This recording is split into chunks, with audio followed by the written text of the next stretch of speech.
Recyclico, making lithium-ion last forever. Recyclico's patented recycling process achieves up to 100% recovery of battery metals from lithium-ion batteries for electric vehicles, including cobalt, lithium, nickel, manganese, and aluminum. Recyclico Battery Materials Incorporated trades on the TSX Venture AMY, on the OTCQB AMYZF, and Frankfurt ID4. For more information, visit recyclicode.com or phone us at 778-574-4444. Recyclico, making lithium-ion last forever. You're listening to HowStreet.com radio, available online at TalkDigitalNetwork.com. Welcome to HowStreet.com radio, the online source for market opinions.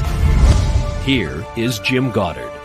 My guest is Hilliard MacBeth, author of the second edition of the book, When the Bubble Burst, Surviving the Canadian Real Estate Crash. He's also a portfolio manager and financial advisor in Edmonton. Welcome back to the show. It's always great to be on the show. Hilliard, in BC, the provincial government is changing the rules for short-term rentals, your Airbnbs and so on, trying to increase the number of units available for long-term rentals. Do you think cracking down on the short-termers will help, or will they just go underground?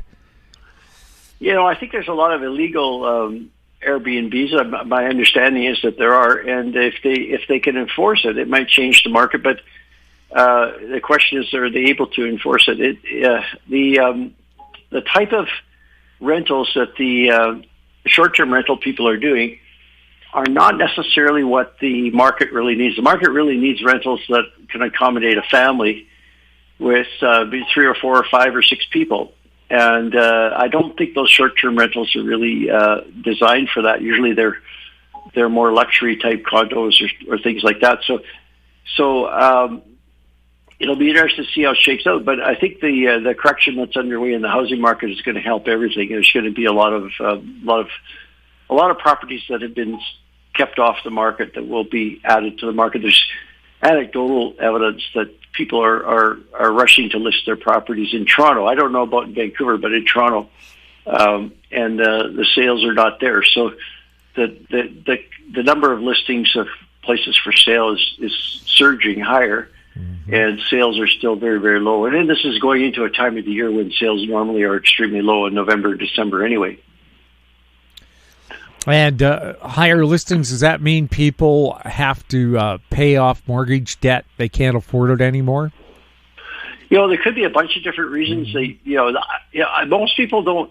If prices have come down, and at the $1 million level and up, which is where most of the houses in Toronto are, most of the properties in Toronto are, it's unlikely that the prices are where they were in 2022. So they're probably already looking at a $100,000 or $200,000 loss. In fact, some of the stuff on Twitter, or X now, I guess it's called, indicates that some places are down $300,000 or $400,000 in that $1 to $2 million range.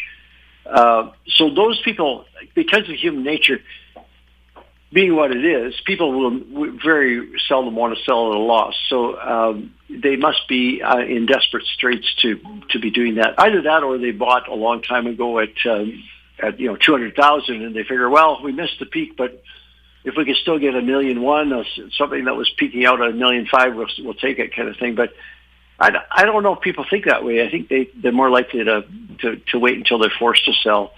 And there's definitely are some renewals coming up that are pretty severe, like interest rates that were at 2% or even lower, at 1.5%, now being renewed at 5 or 5.5 or 6%. So, and in some cases, depending on the situation, people can't qualify when they go to renew, so they basically are forced to sell. If it's an insured mortgage and they've kept their payments up the whole way, and they don't change lender, then they don't need to go through a requalification process. But quite a few people will have to go through qualify again, and most of them, or a lot of them, won't be able to qualify if they have a lot of other debt as well. So with interest rates now starting to hit the economy, Did the Bank of Canada and other central banks overdo it with this rapid increase in interest rates? Could they have just done it one or two times and then waited for it to take a bite? Because I've been told it takes 18 months, 2 years for an interest rate hike really to start to have any effect. Yeah, the phrase is for decades has been monetary policy works with long and variable legs. But the average is, as you say, 2 years until it starts to really hit. Now that depends.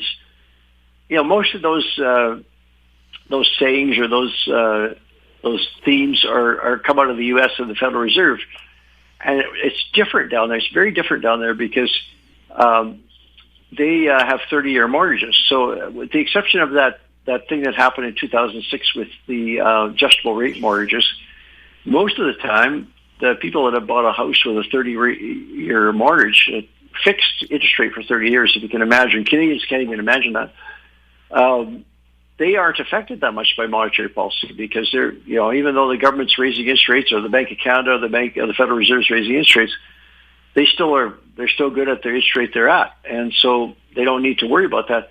In Canada, though, in the recent past, something like 40% of all mortgages were taken out at a variable rate, which theoretically means they instantly go up with the rising rates.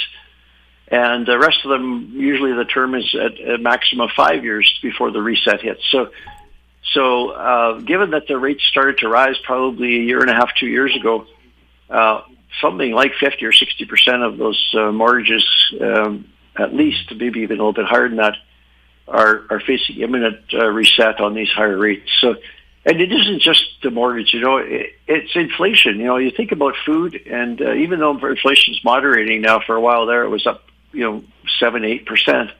Now it's down to 3-4%. But those prices haven't come down. They're just not going up as fast. So people's cost of living for their other expenses have gone up quite a bit too. So I think the crunch is hitting, and I don't think it would have made any difference. There's pretty strong evidence that the central banks are followers, not leaders. So they were just raising rates because rates were already going up anyway. They were just trying to keep up. And in fact, they were so far behind there for a while. I wrote a bit about this on my weekend note several times. The rate of regular commerce was at 3 or 4%, and the central banks were still down at 1 or 2%. So they need to raise rates up to where they are now just to catch up. And so they haven't really been leading this. It's been a function of the financial markets have finally gotten back to a more normal situation.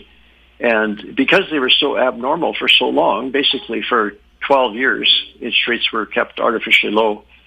A whole bunch of people borrowed way too much money and speculated on properties and other things. And now they can't handle the debts, and it wouldn't have mattered what the Bank of Canada or the Federal Reserve did in that situation. It was still always going to be a crunch time at some point. Now, getting back to BC, where the provincial government plans to crack down on short-term rentals, people like the movie industry say it's really going to hurt them because they like to rent stuff for 3 or 4 months during the movie shoot or television show shoot. Tourism operators, as you said, families like to holiday together, so it was good for that. In Vancouver, there's a shortage of hotel space already, and Vancouver hotel rates are outrageous. The city doesn't have one hotel with 1,000 rooms, so again, they have a shortage of that. Tourism operators, hospitality facilitators, tourism or companies are all worried about the impact this is going to have long-term on the BC economy. Has that something governments haven't factored in? Yeah, I mean, those are market things that happen where people decide to take advantage of travel. I mean, the whole Airbnb thing, I think it generated a lot of travel that wasn't going to happen anyway, right? So the people were really excited by the idea of being able to rent a place for 2 or 3 nights and post a few pictures on Instagram and sort of like that. So I think a lot of that travel was travel that wasn't happening before the phenomenon of Airbnb came along. So what's going to happen now? I don't know. I suspect people are going to probably, because of a lack of money, with these higher interest rates, they're going to decide to just stay home more and not go out and go on these trips as much. It's something that is relatively recent, and it's very expensive. Hotel rooms are ridiculously expensive. Living in Alberta, the Rocky Mountains is where most of us like to go for a getaway, and the prices there are just through the roof. So it's going to deter a lot of people. I mean, when your car loan is costing you $700, $800, $900, $1,000 a month, and your mortgage has gone from $2,000 a month to $4,000 a month, something's going to have to give, and it's probably those Airbnb trips and those expensive hotel rooms that are going to get chopped off the list of things to do. We'll have more with Hilliard MacBeth right after this. Don't miss out. Stay informed. Receive the HowStreet.com weekly recap with thought-provoking podcasts, radio, and articles delivered to your inbox. Sign up for the HowStreet.com weekly recap on our homepage at HowStreet.com. Welcome back. We're speaking with Hilliard MacBeth. Hilliard, Canada's biggest bank, Royal, has made some predictions about real estate prices, but it seems they're all over the map. It's like they're covering everything. They're going to go up. They're going to go down. What are they saying? Well, I think I did an investigation just because I remember that the banks had put out a forecast in April after their results came out, and I was curious. So I looked, and they actually were forecasting an increase in house prices for the year of 2023, and then even bigger increases for the 24 to 29, the next 5 years. I thought that's crazy because already house prices, especially in Toronto, have come down. CMHC, I checked, and CMHC has a pretty good handle on these things because they do a lot of the insured mortgages. They have a 9% decline in house prices so far in 2023. And I think that was up to about July. So, and then other people that forecast these things have a similar forecast. The CREA, the most optimistic cheerleader for the real estate industry, also had a small decline in prices for this year. So the reason that I was looking it up is because I was thinking, the year end for the banks, they've got an odd year end, October 31st. So in a couple of weeks, the year is going to end for all the big banks.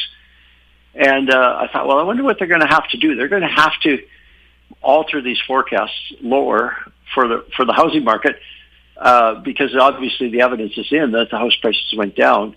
And what they're going to have to do then is they're going to have to assess their risk because, for instance, in the case of Royal Bank, they've got about $800 billion in total loans outstanding, and over $570 billion of it is mortgages and personal loans and car loans and credit cards, that sort of thing. So it's about 70% what they call retail lending. So, and of course, we know that retail lending is entirely backed by household collateral. Now, you can't get much of a loan from a bank if you don't have equity in a house. So the bulk of that money, either whether it be mortgages or HELOCs or whatever, is tied to is backed by a property. So if the property goes down, then the collateral value goes down, and the amount you can borrow goes down, and that's the crunch that is coming. The other thing that happens, of course, is that if house prices go down, the computer models of the econometric models of all the banks would indicate that some people are going to default on their mortgages because they've got they don't have the ability to pay their mortgage, and now they can't sell it. They can't sell the property to pay off the mortgage because the prices of the house has gone down too much. So those losses, then some of them would hit the banks. It's interesting, the banks used to have 5 or 6 years ago. They used to have most of their, or maybe a substantial portion of their new mortgages would be insured. They preferred that people actually put a down payment smaller than 20%, so they could get the insurance usually through CMHC or one of the other private sector insurers. And but recently, I think because the qualification rules are easier to handle, with the uninsured mortgages, something like 80% of all the new mortgages have been uninsured, which requires a 20% down payment, but the qualification restrictions aren't as stringent. So the risk level has gone up for the banks because now they don't have as many insured mortgages. They get more uninsured mortgages than they have insured mortgages. And if the house prices go down, now it would take a big drop in house prices, obviously more than 20% for recent buyers, and even bigger than that for people that bought years ago, for them to get upside down or underwater on the mortgage, as they say, and then to get into trouble. But the trend is there, and the rules in banking is that they have to reserve against the possibility of future losses on these loans. So they would have to increase their reserves, what they call provisions for credit losses, to recognize the fact that the risk level has gone up. And so that's what I'm going to be watching for. It's going to all come out in about 5 weeks from now. It'll be very interesting to see if they'll have to reduce their forecasts for house prices. I think the reality is right in front of us. The evidence is right there that house prices have gone down, so they can't deny that any longer. I know you like to talk about Tesla. You own a Tesla. Your wife has a Tesla. What's going on with that company? They say their profit forecast is way down. Yeah, so they just came out with the results on Wednesday night, and their profits went up. There's a lot of good things happening. They've got a new vehicle coming out called the Cybertruck, which is going to be very popular. They say they've got 1 million reservations already for it. So at $100,000 per truck, that's $100 billion of revenue. But the production is not starting. Serious production is not starting until next year. They're going to start putting them out in early November. I don't know if everybody's seen them, but they're quite odd looking. They're made out of stainless steel and stuff. So that was a positive. But the negative was that their profit margin went down. Now, the reason their profit margin went down is because they've cut their prices on the Model 3 and the Model Y. The Model Y being now the best-selling car in North America, and maybe even in the world. And they dropped the price dramatically on that one. And Model 3, which is selling since the Model Y came out, the Model 3 is a smaller sedan, is not selling as well as it was. But now people can get into that with some pretty big incentives provided by the government in the U.S. under the new IRA Act. It's called the Inflation Reduction Act, but it had a lot of incentives for renewable energy and things like electric vehicles. People can get into it for around $40,000 after the incentives are applied, which is pretty close to the average purchase of a car. So that's the positive. But the negative was because they cut prices and because they have some expenses that relate to ramping up several new factories and switching over their production lines to accommodate this new vehicle, the Cybertruck. Their profit margin went down. Now, it didn't go down that much. It went down from something like 19% to 18% gross margin, something like that. But the market took it very bad. The other thing that the market didn't like, the stock went down after the earnings came out, but then they had the conference call, as these big companies tend to have, and Elon Musk was on the conference call, and the chief financial officer was on the conference call, and Elon Musk went on at some length. I haven't listened to the call, but just based on reactions on social media, apparently he went on at some length for about interest rates and the outlook for the economy. And he's really, really concerned about, he said, if people can't afford a car, it doesn't matter whether we cut our price or not. They can't afford it. So he's got quite a gloomy outlook on the next little while. Now, he's done this before, and it's turned out to not be correct, but it's almost like he's trying to lower people's expectations. But so just to zoom out a little bit, the stock was was on a tear. It got up to over $400 a share a couple of years ago when all the renewable energy stocks were very strong. And then it went down to $100 January of 2023, and now in 9 or 10 months later, It's around 200, and it got up to about 250. I don't know if it got to 300 on this run, and now it's weakening after this conference call last night. Down, it's dropped down close to $200 a share on the way down. $217 a share right now. So it's a $700 billion stock. Elon Musk still owns a substantial portion of it, so he's the wealthiest person in the world. But it was worth quite a bit more than that. At one point, it was worth well over $1 trillion at one point. The company has $26 billion in cash. They have basically no debt.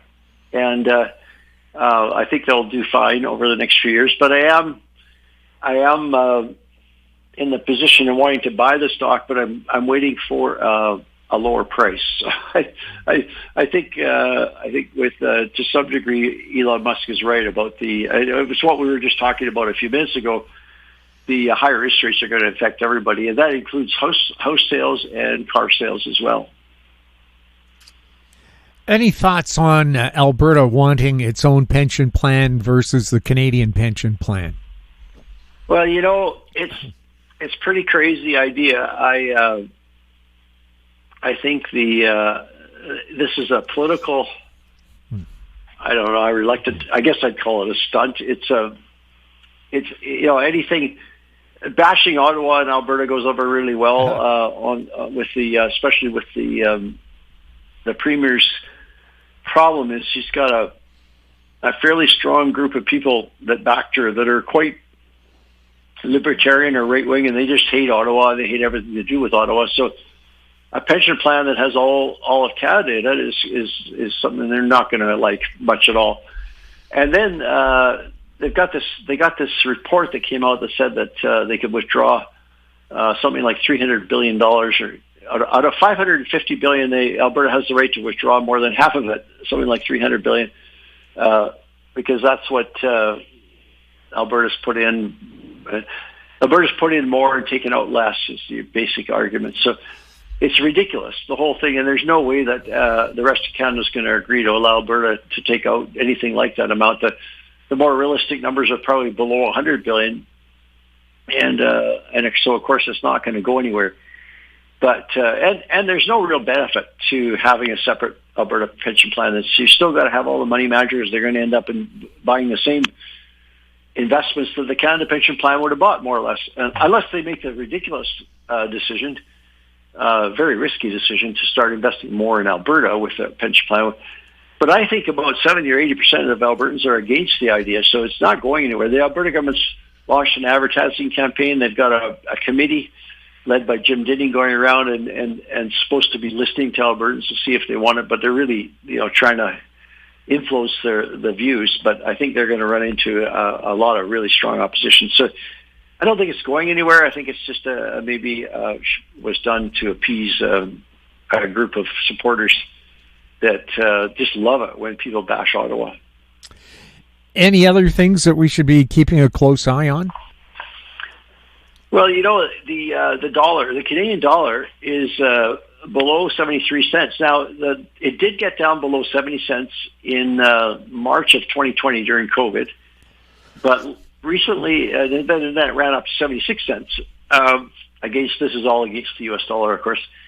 And now it's down below 73 cents. It's been quite weak the last few days. And the reason is, I think, that it can't be oil, because oil is at $90 a barrel. Normally, when oil goes up to $90 a barrel, the Canadian dollar is very strong.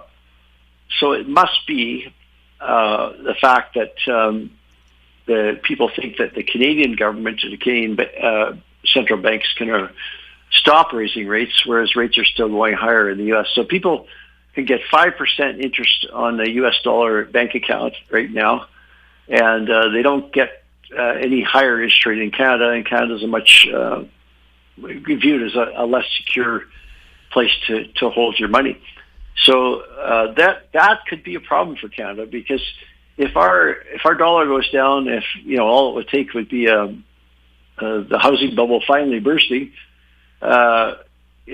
something like that would cause the dollar to go down below 70 cents. And then the problem will be, because we import so much of our consumption from other countries like China and the U.S., our inflation rate will go higher. So our inflation rate would be higher than the U.S. our interest rates would be lower than the U.S., and then we would be forced, unless we wanted our dollar to go down to 60 cents or something like that, which it did, but that was a long time ago. If they wanted to protect it from going down much lower, they would have to raise interest rates, and that's going to be just devastating, given that our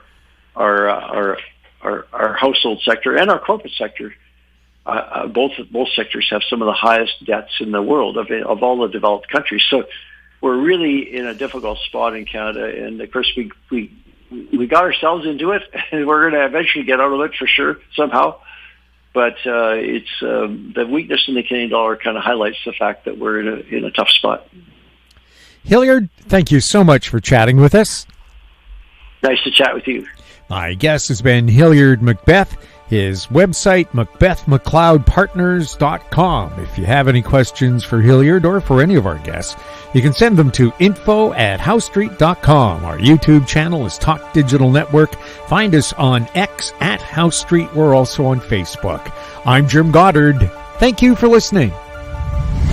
Comments made on HowStreet.com radio are an expression of opinion only and should not be construed in any matter whatsoever as recommendations to buy or sell any financial instrument at any time. Available online at TalkDigitalNetwork.com. HowStreet.com radio is a production of HowStreet Media Incorporated.